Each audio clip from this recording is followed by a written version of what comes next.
Thank you for your comments. Our next speaker is Tyrone Steverson, speaker number 26, who's joining us virtually. Please enter *6 to unmute.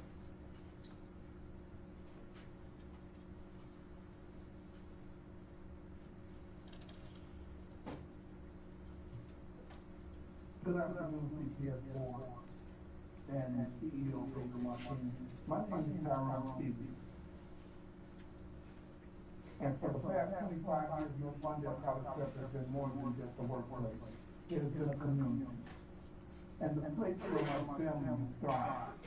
I see this firsthand how ICP transforms students into leaders. But more than that, I have lived it.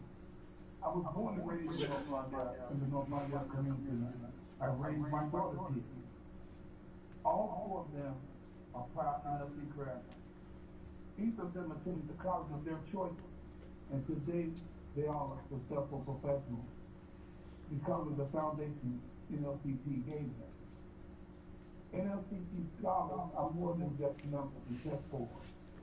We make sure that our scholars in the community are seen, nurtured, given opportunities that other schools just simply cannot provide. The Phoenix Pack, the Posse Scholarship, the RDL Scholarship are examples of how we create pathways to higher education that many of our students never would thought was possible. I watched my daughters tap into their strength and rise above the challenges that often hold young people in our communities back. For 25 years in school, I've kept this promise to my family. I have had the privilege of mentoring scholars. You have 30 seconds remaining. Career and come back leaders in leadership positions right on Monday. When I look at the alumni returning to come and give back, I see the cycle of transformation in action. For those reasons, I urge you to renew NLCP's charter for 4 years. Let us continue to change lives and uplift this community for generations to come. And thank you. Thank you for your comments. Our next speaker is Violet Whiteside, speaker number 24, who's joining us virtually. Please enter *6 to unmute.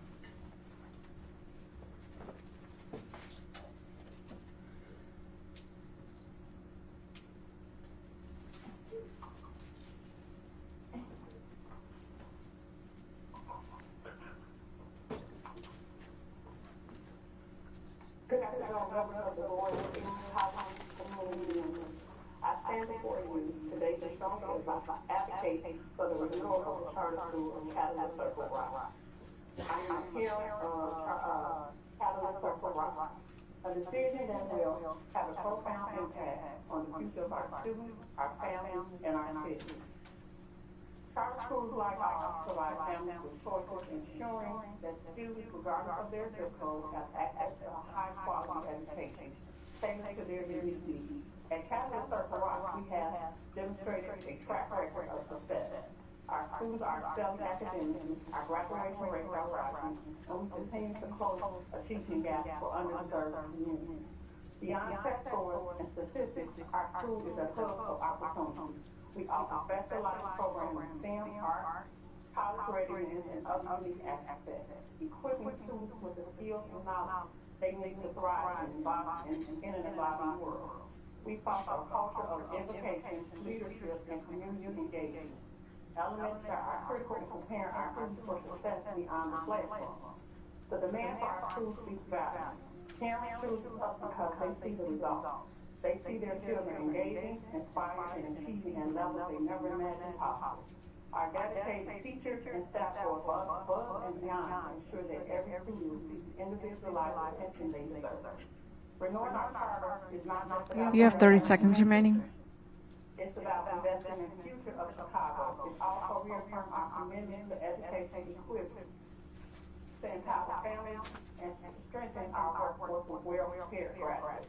I urge the board to consider impacting our schools having an impact on the lives of countless students. Let us not disrupt the progress we have made. Instead, let's continue to be a strong success and reaffirm our shared belief that every child in Chicago deserves access to a great education.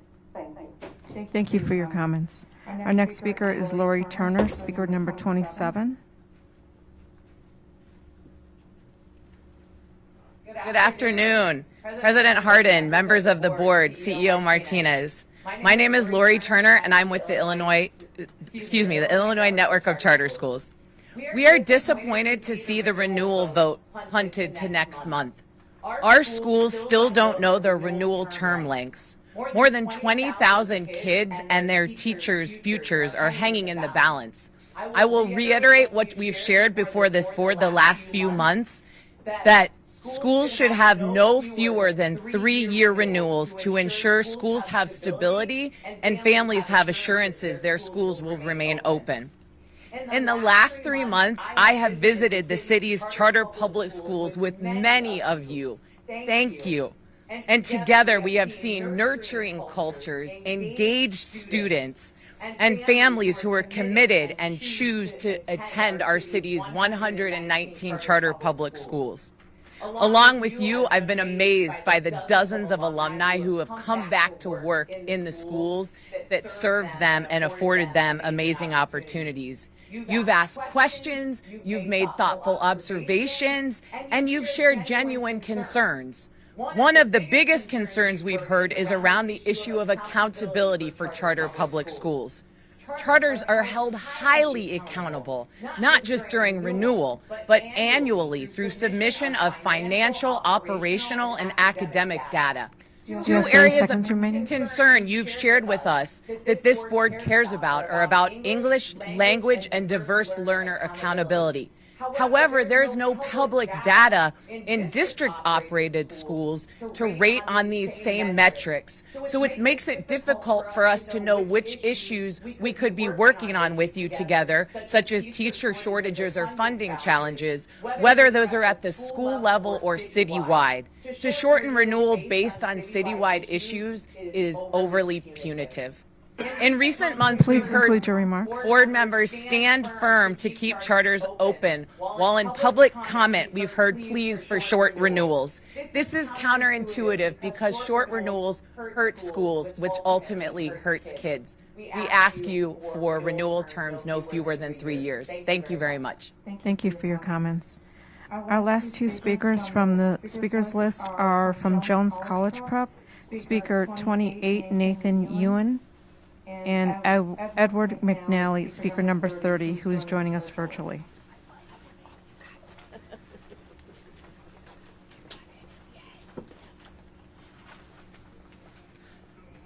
Good afternoon.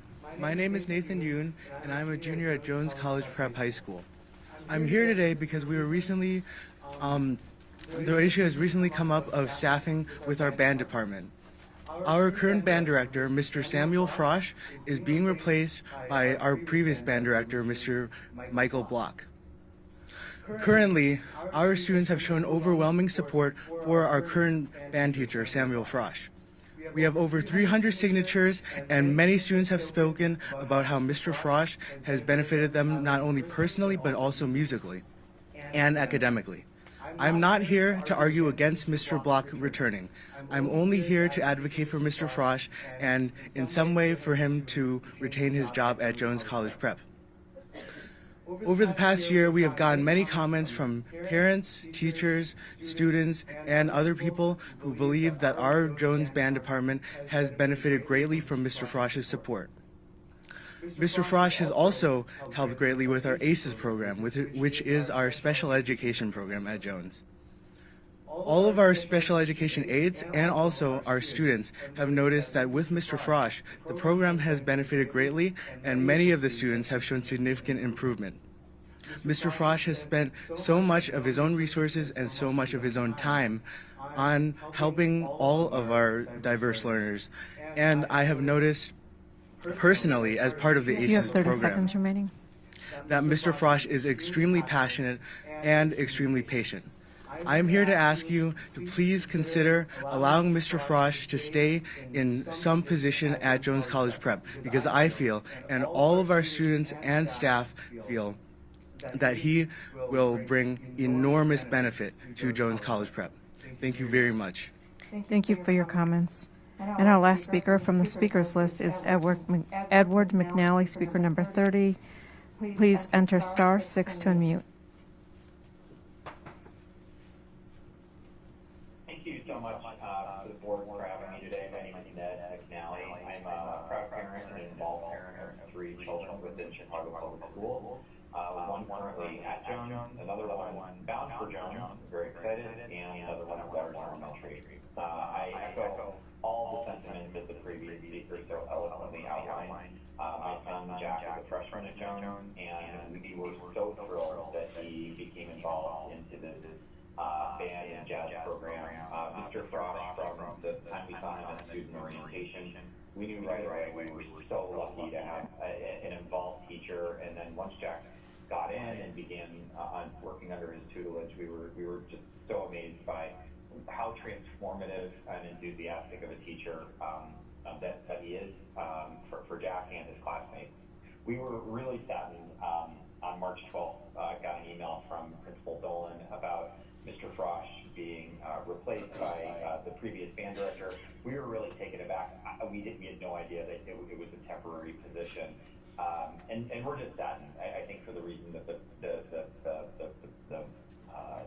previous person mentioned, that he's an amazing teacher. The kids all love him. He's transformative. He's literally in the middle of transforming this program, and it really just feels like the rug is being pulled out from under these kids that just admire him so much. So it's with nothing against Mr. Block. I don't know him. I didn't know anything about him. You have 30 seconds remaining.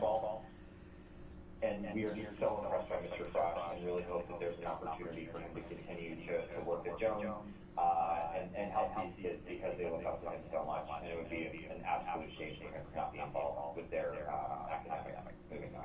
Thank you so much for the board for our time today. Thank you for your comments. President Hardin, we also have an elected official who would like to address the board. Alderwoman Stephanie Coleman from the 16th Ward, who is here in person.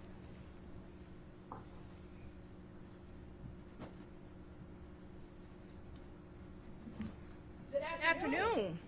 Good afternoon. Well, thank you for responding back to our board CEO Martinez, to President Hardin, to this very distinguished board members. I am the very proud alderman of the 16th Ward, and in the 16th Ward, I represent 20 Chicago public schools. And as an alderman, there are a few institutions that no alderman or community should lack. Schools, hospitals, grocery stores, and Walgreens.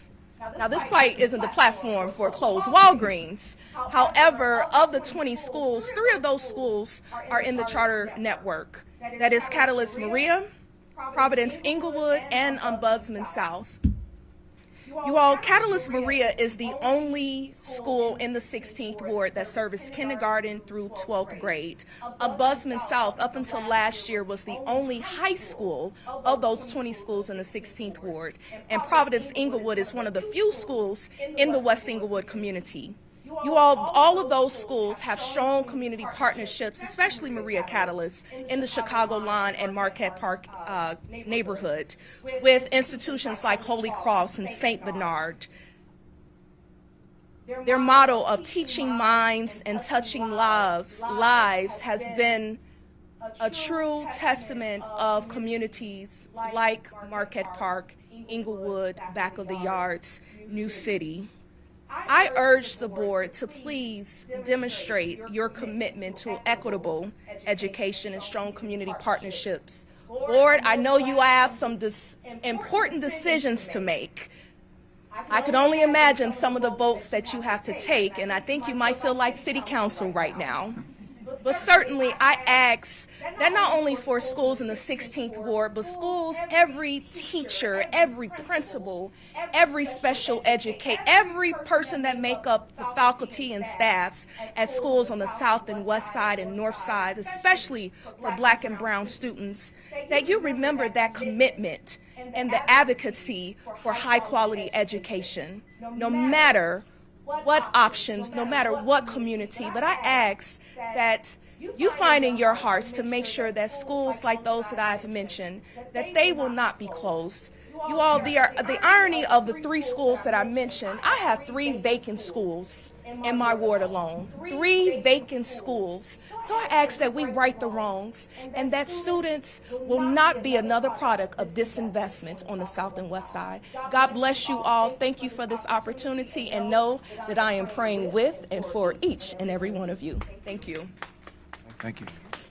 Thank you for your comments. President Harden, this concludes public participation. Board members, do we have any questions or comments related to public participation?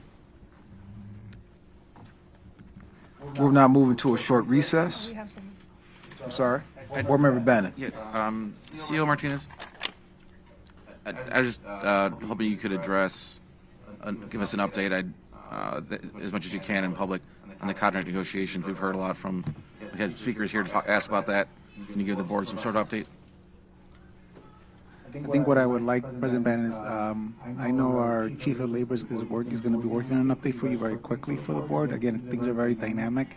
The only thing I'll say is that, again, we're as close as we've ever been, and I think, again, I'm very optimistic that, we'll have a resolution, in the near future.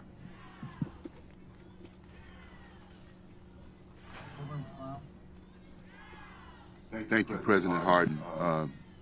First, I just want to congratulate the excellent work at Farragut, and make sure it's not lost on the public that it is a sustainable community school. I want to congratulate the girls' basketball team at Kenwood. As a graduate of Kenwood in 1990, I'm proud, and I think that Kenwood stands as a testament in Chicago public schools as a neighborhood school with a magnet component that's been a top 20 school for 50 years.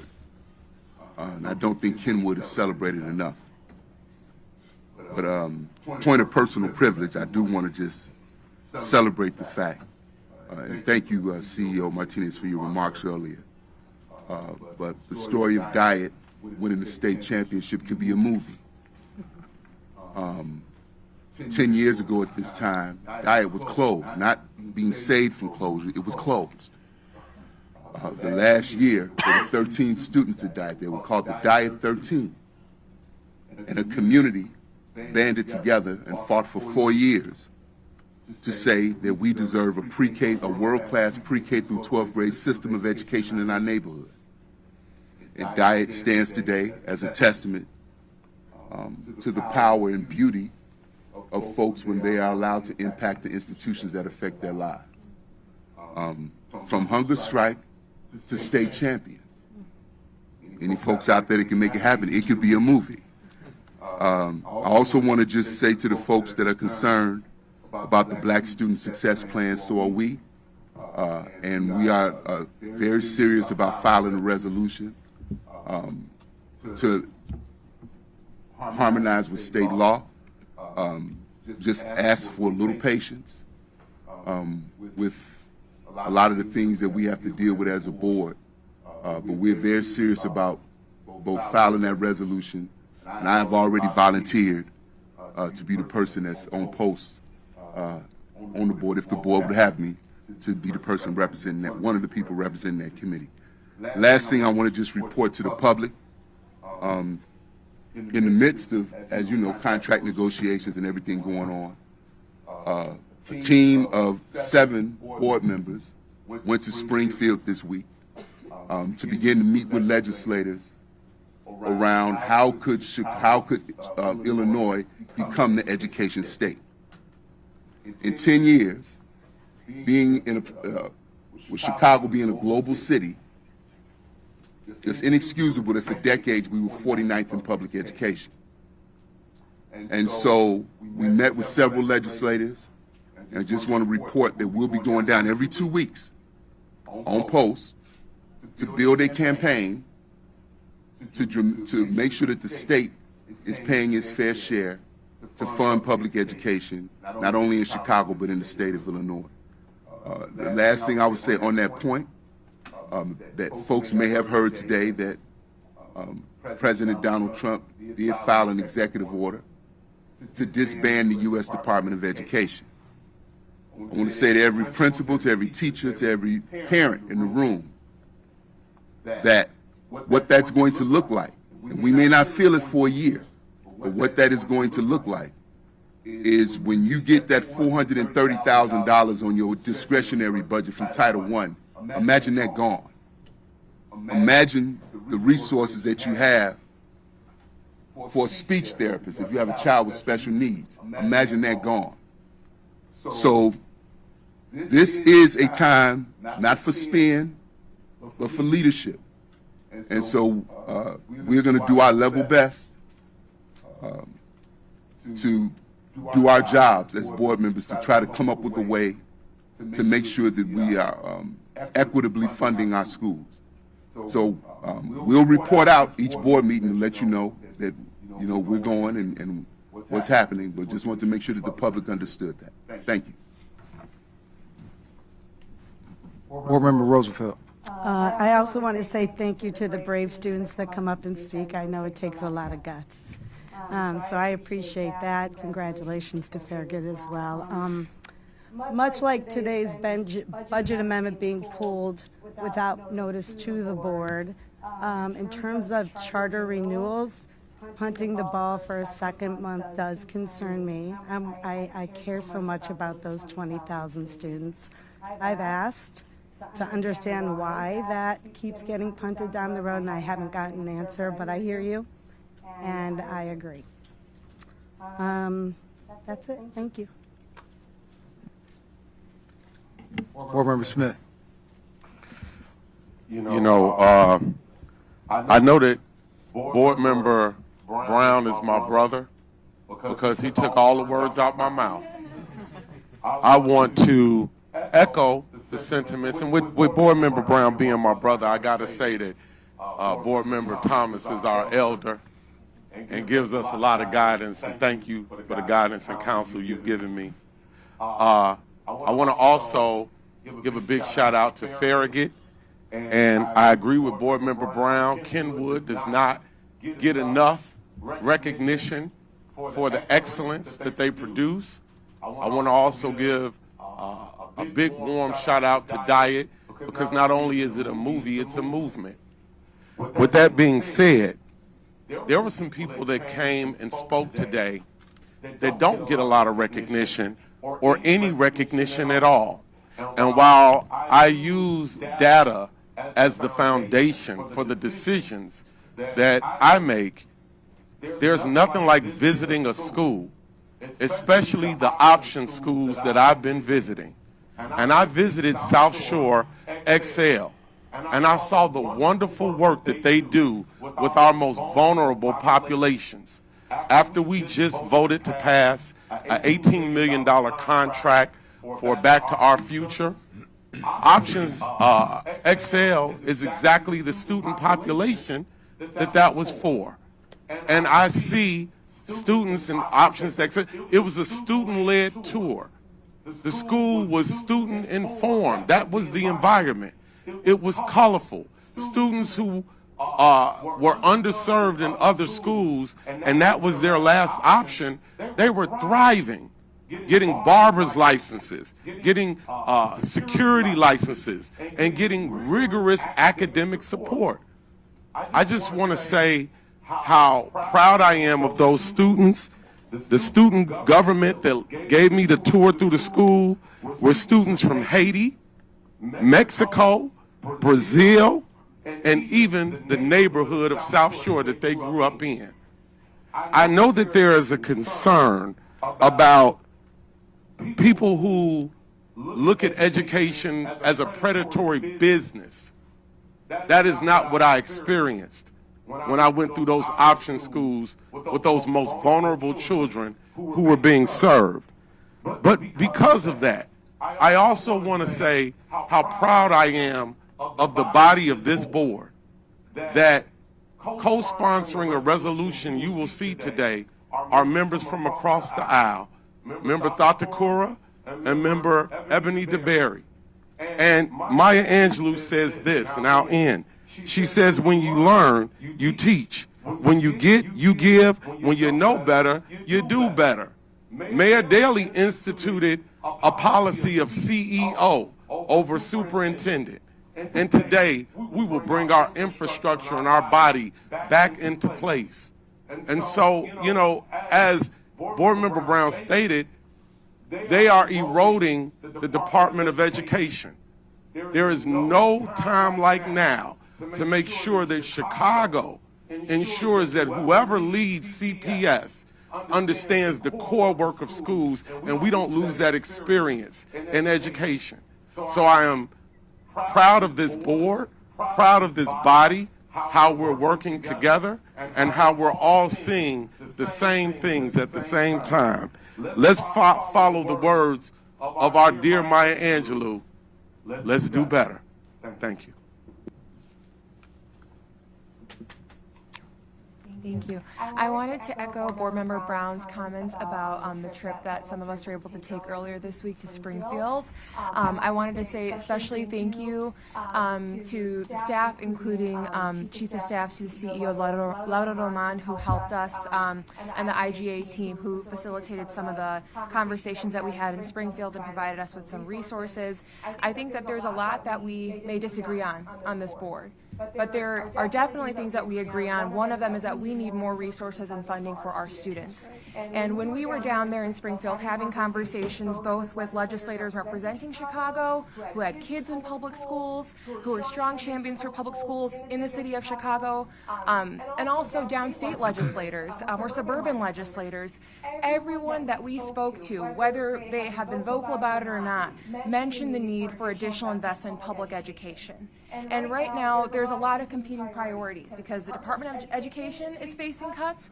We're also seeing cuts to Medicaid and to housing and to Social Security.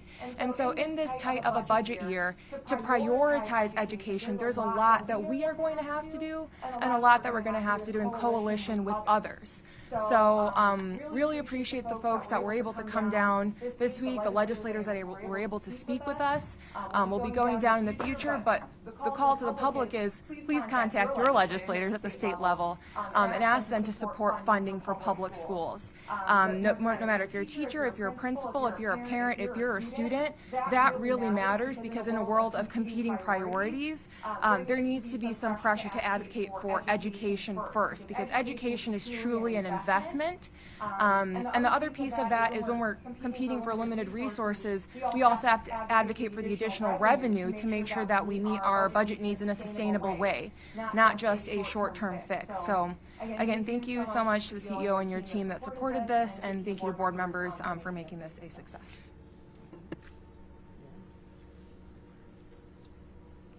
Any more questions or comments? I do just want to underscore and appreciate and lift up the board members who went down to Springfield. One of the benefits of having such a large board is we get to divide and conquer. And so I appreciate the leadership that you guys took last week to represent us and represent us well. We'll now move into a short recess. Board Member Pope, do you have a motion, MO1? I move that we take a 30-minute recess. I second the motion.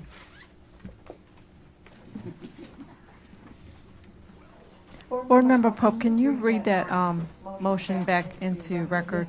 I will be happy. Thank you. I move that the board take a 30-minute recess.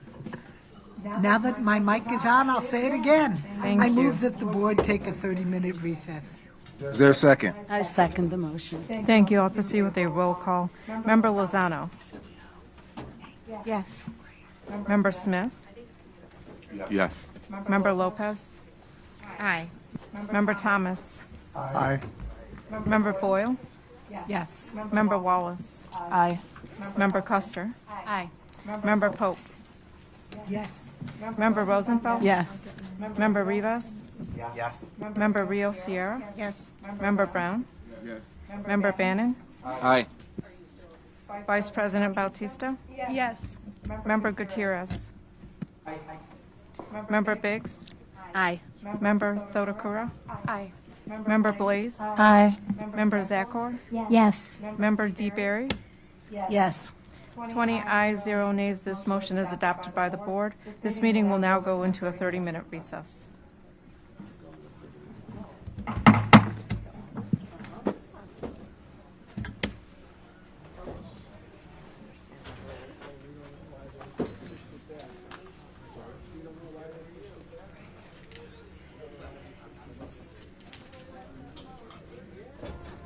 But